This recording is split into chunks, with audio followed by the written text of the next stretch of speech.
Welcome all. The topic for today is Trends of Distributed Systems.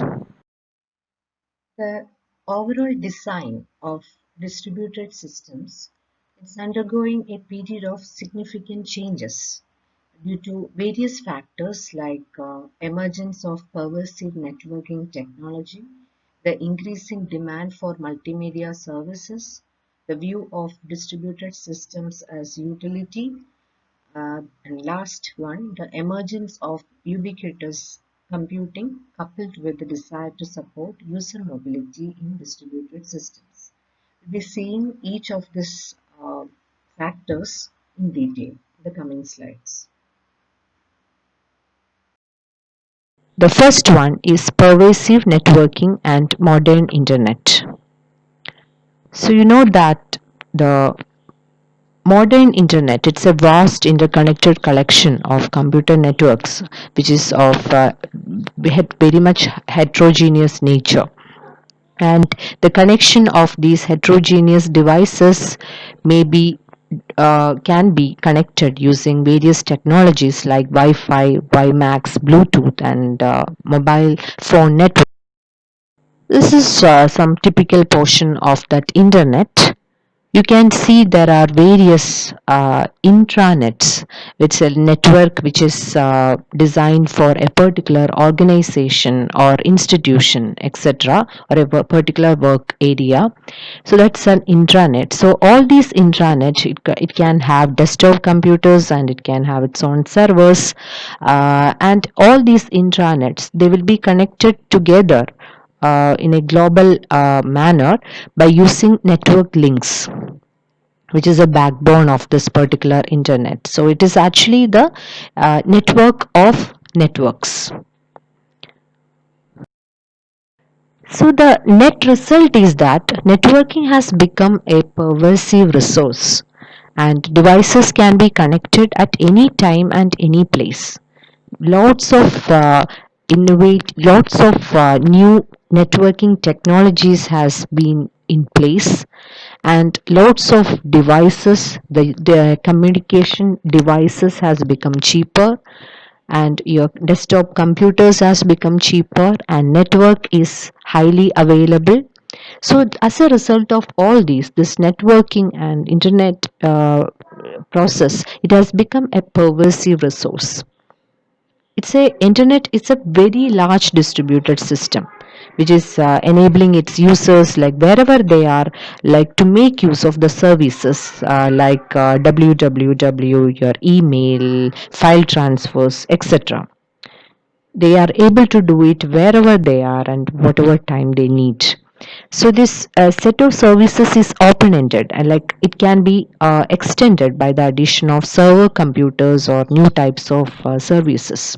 So openness is one of the major desired property of a good distributed system. It should be extended at any time by the addition of the server computers, or it can be whether it is the implementation of a new type of service into the system.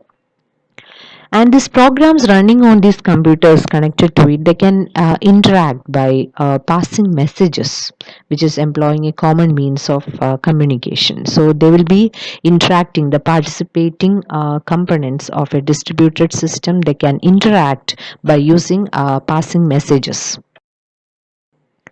So as we discussed earlier, you can have lots of intranets, and these intranets are connected with in a global manner using network technologies. So it's so possible that your organization network or your institution network, it's open to the entire world. So you need some means to filter what is going out and what is coming inside into your network.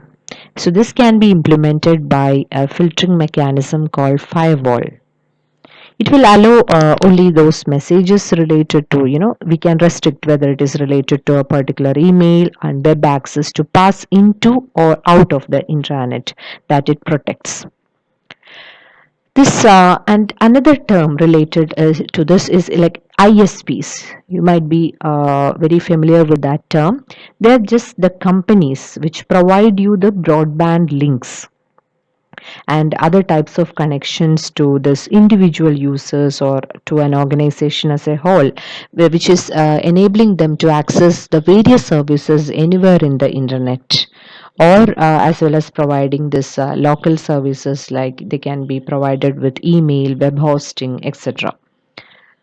Once again, that intranet, it is intranets are linked together like by this network links. What is the speciality of that network links? It is with high transmission capacity, and it can employ satellite connections, fiber optic cables, and other high bandwidth circuits. It is possible. The second point is distributed multimedia systems. So the supporting multimedia services, they can be defined as the ability to support a range of discrete and continuous media. What do you mean by a discrete and continuous media? So discrete media can be like normal text, images, graphics, etc. Whereas continuous media can be a video, like that. It could be a continuous stream. Then benefits of distributed multimedia computing will be, we can access to live and pre-recorded TV broadcast, we can access to music libraries, we can broadcast a continuous media like a video, we can broadcast a video over the internet. We can access to the film libraries offering video on demand services, and we can have conferencing facilities like Skype, IP telephony, etc. So there are various numerous advantages for distributed multimedia systems, which is one of the factors which influence the trend of distributed computing system development. uh, it also demands some of the following listed capabilities. So, whenever this multimedia system has to be implemented, you need to provide a support for an extensible range of formats, like it is like MP3 formats, etc., MP3, MP4. So, you need to provide the support for that encryption formats. So then only it can transfer successfully from one system to another, or successfully can be broadcasted. Then you can have a range of mechanisms. We need to ensure the desired quality of service. Like if there is not enough quality of service, there is no point in streaming a video or audio. It is of no use. So we need to really concentrate on the range of mechanism for quality of service. And then we need also to be careful about associating providing the associated resource management strategies, like we need to support the scheduling policies, like priority. We need to give the priority for things which needs urgent attention. So like to support the desired quality of service, you need to provide the resource management strategies and scheduling policies as well. Then you need to provide the adaptation strategies to deal with the inevitable situation in open systems where QoS cannot be met or sustained. The next one is a very important one, very much popular. It is distributed computing as utility. So here we can take a service as a utility. So the end user, he doesn't have to own a particular service, like he doesn't have to own that much computing facility or storage capacity, etc. Instead of that, he can rent these services as a utility from such providers. And this resources which is rented from such providers, it could be physical services or software services.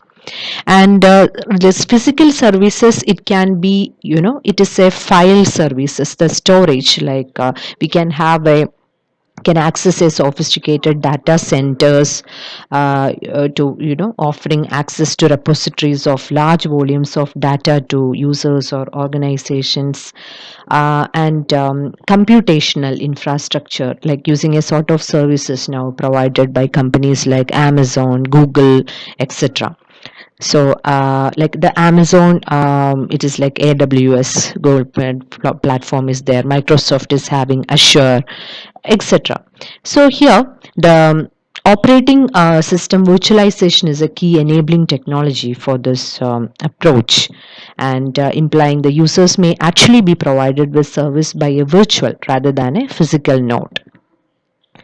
And this also offers greater flexibility to the service provider in terms of the resource management. And the resources which is shared can even be software services also, like the email, distribution calendars, etc. For example, Google, which bundles a range of business services under the banner Google Apps. You all might be aware of it. So this development is enabled by some agreed standards for software services, etc. And this distributed resources, it can be viewed as a commodity or utility, similar to your water, electricity, and we are paying for it. In similar fashion, you can consider these services which is provided by the such companies can be rented from them by the end users. Then there are three types, like in which the services can be made as a utility for the end user. There are cluster and computing, there is cloud computing and grid computing.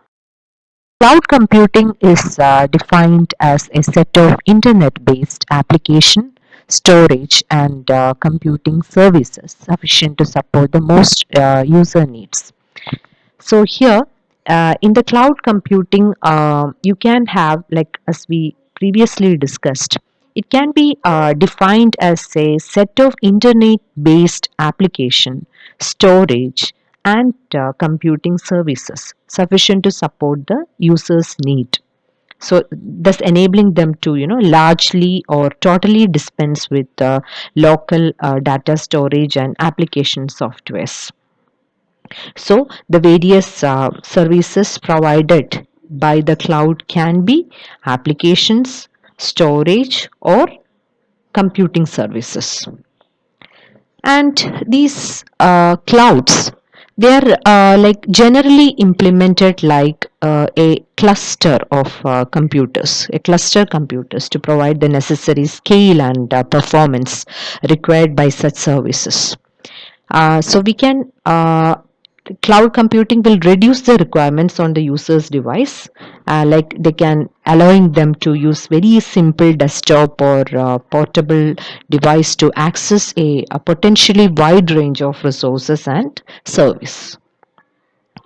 It promotes the view of everything as a service.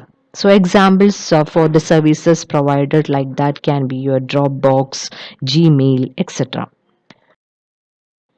What could be the advantages of cloud computing? It can promote the view of everything as a service, as we discussed earlier, and it can allow a very simple desktop and portable device to access a potentially wide range of resources and service, and it can have provide you a scalability and elasticity.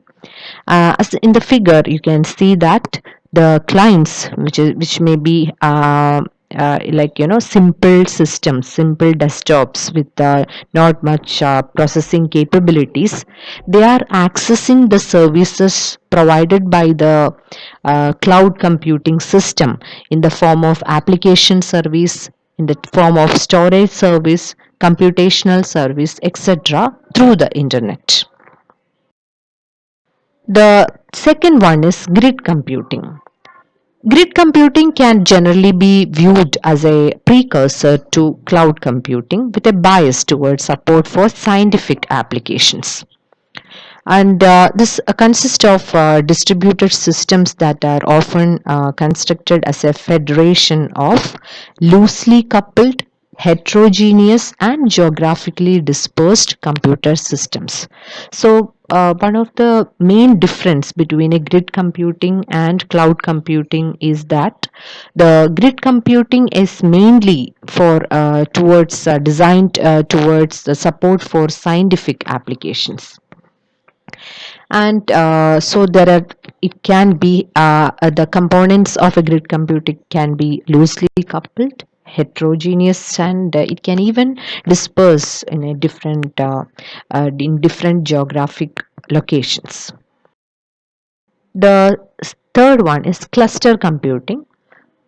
So the goal of a cluster computer is to provide a range of cloud services, like including HPC, like high performance computing capabilities, mass storage, like through data centers, etc. So we can say that the clouds are generally implemented on the cluster computers to provide the necessary scale and performance. The cluster computer is a set of interconnected computers, like which can cooperate closely to provide a single integrated, like HPC kind of service. And so in there is homogeneous resource type. So basically in a cluster computing there will be homogeneous resource type, there won't be much heterogeneity involved in this. A group of homogeneous resource type, they are with providing richer application service, like web search, which is provided by Google search, like it relies on a massive cluster computer architecture to provide its own search engine, and like mass storage, computing, high HPC capabilities, etc. So that cluster of computing, that cluster of computers, it performs the cluster computing. So even your clouds are generally implemented using a cluster computers. Uh, Next is mobile and ubiquitous computing.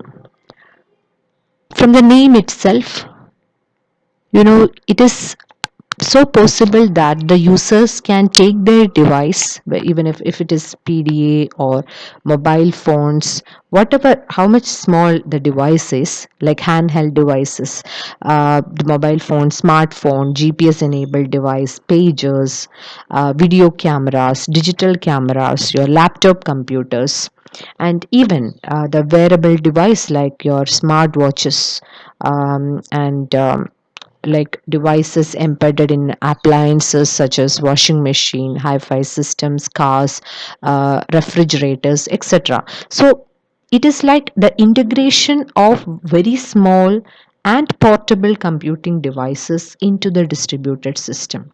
So that the trend of integrating small and portable computing device, which I have listed so far, such devices can be put it into the distributed system. So it is like it is distributed everywhere, the ubiquitous computing, and it is mobile. Even if the user moves from one location to another, he's still connected, he's still able to access the services provided by the internet or the other systems which is there in the distributed computing environment. So it is a performance of the computing task while the user is on move or visiting places other than their usual environment. So the users who are away from their home intranet, so that intranet can be at work or at their residence, and are still provided with access to resources via the device they carry with them. And it is location aware or context aware computing, that is, it introduces a number of challenges, including the need to maintain operations in the face of device mobility. It should be location aware or context aware computing. So it raises some of the challenges in the mobile computing distributed systems. So this it is like the harnessing of this very small and cheap computational device, which could even be your home appliances and like sensors, devices, etc., that are present in the user's physical environment, including home and office. We can harness all these using this ubiquitous computing, and we can have this spontaneous interoperation, the association between these devices. It can be routinely created and destroyed, like which should be very the interoperation should be very spontaneous. It should be disconnected at any time, and when again it comes into the vicinity, that connection should be established all over again. Then the service discovery, it is enabling the visitor's device to communicate on the host network and associating the device with suitable local service, a process called service discovery. So that's all about this particular topic. Thank you.